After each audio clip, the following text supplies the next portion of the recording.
This channel does not promote any violent, harmful, or illegal activities. All content provided by this channel is meant for an educational purpose only. Top quality और consistent performance के लिए सिर्फ silver pump नाम याद रखना। বেলা বাড়ার সঙ্গে সঙ্গে দিল্লির বিজেপি দফতরে বাড়ছে ভিড়। সকালে পোস্টার ব্যালটের গণনা শুরু হওয়ার পরই আম আদমি পার্টি যেভাবে ধাক্কা খেতে শুরু করেছে তাতে ২৭ বছর পর বদলের ইঙ্গিত দেখছে রাজনৈতিক মহল। বুথ ফেরত সমীক্ষা কি তবে মিলে যাচ্ছে? দিনের শুরুতে সেই সম্ভাবনাই দেখা যাচ্ছে। বিভিন্ন সংস্থার বুথ ফেরত সমীক্ষায় দিল্লিতে বিজেপির সরকার গড়ার সম্ভাবনার কথা বলা হয়েছে।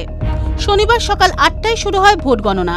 শুরুতেই পোস্টাল ব্যালটের গণনা চলে, আর তাতেই বড় ধাক্কা খায় আপ।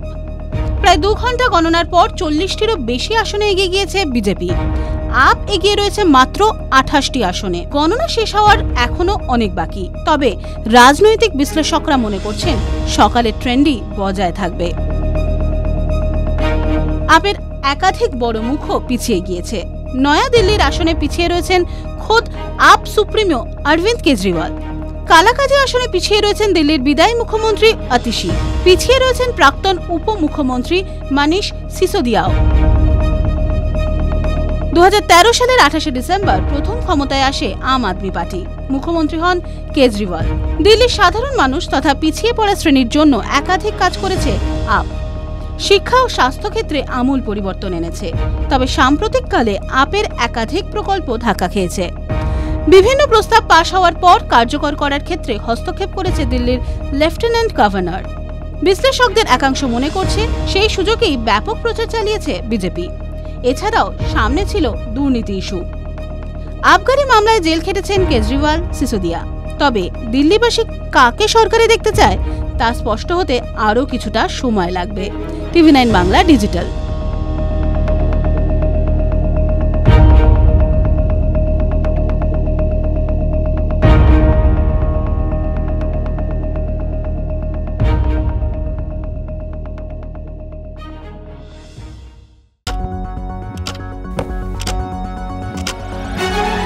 রাজনীতি শুধুই কি রাজার নীতি?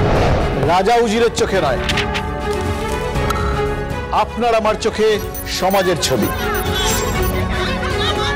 কঠিন কথা সহজভাবে না বললেই নয়, না বললেই নয়। প্রতিদিন রাত ৯টায় TV9 বাংলায়। TV9 বাংলা না দেখলেই নয়। শাস্ত্রের নারী নক্ষত্র জানি আমি, পান থেকে চুন খসলেও টের পাই। আমি সৌরভ, খবরের ছক্কা হাঁকায়। হাসপাতালের সব খবর জানাবো আমি। TV9 বাংলা না দেখলেই নয়।